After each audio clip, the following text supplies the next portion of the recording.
Hi there, I'm Phil and today I am reviewing the Tantive IV from LEGO's Star Wars Starship Collection. This is set number 75376 and it has 654 pieces. It was released in March alongside the Millennium Falcon I reviewed recently. The retail price is £69.99 in the UK, it's $79.99 in the USA, and I'll get into whether I think this is value for money later in the video. What I will say in my case is I managed to find this for £47.99 at Amazon. Now let's take a look at what's in the box. The box is the standard adult collector's set style that we're used to by now, so it's the black background, a picture of the ship with a kind of bluish glow behind it, similar to the Millennium Falcon set. There are 7 bags here and the instruction book is 138 pages.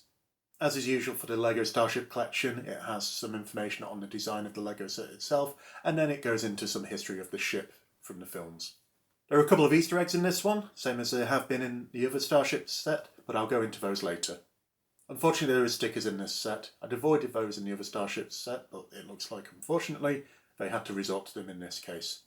The only printed parts are the name of the ship and the 25th anniversary LEGO brick. The other disappointment, as with the other Starship Collection sets, is there are no minifigs with this. Now, the build. This is a quick build, took about 2 hours. Being a small build, it doesn't take long for you to have the outline of the ship, and it's a pleasant build enough, apart from obviously the application of the stickers.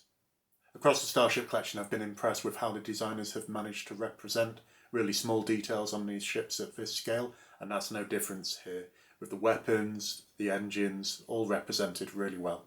I've compared this with the much larger Tantive IV set that LEGO did several years ago, and it's really clever how they've represented the details on this compared to what they did on the larger model.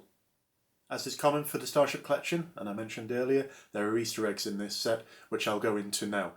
If you want to avoid spoilers, I suggest you skip ahead to later in the video so you can wait until you get this set yourself. Otherwise, carry on watching. The first one is within the build itself, so like the Millennium Falcon and the Executor, or Executor, whatever we're calling it, once the build is complete, you won't be able to access it. In this case, it's representing the scene where Princess Leia hands off the Death Star plans to R2-D2 and records her message asking for help from Obi-Wan Kenobi, and C-3PO sees this as he comes around the corner. The second Easter egg follows on from that scene more or less directly, and it's on the outside of the ship, so you'll always see this. Essentially, you've got a line of the escape pods on the outside, and one of them is missing on the starboard side, representing the one that R2-D2 and 3PO escaped on. Overall, I think this is a really nice addition to the Starship Collection. It looks really good alongside the existing ones I have. However, what I will say is I don't feel it's value for money. At £69.99, it's only £5 less than the Millennium Falcon at retail price, and £10 more than the new Home 1, which is a very similar size, similar part count. So it feels like they got the pricing a bit wrong with this, and then you add in the fact there's stickers rather than printed parts. It's just not quite right. On the plus side though, as was the case here, there are deals to be had. So I got this for £48 from Amazon, so if you take a look around, you can find it for much less than the LEGO retail price.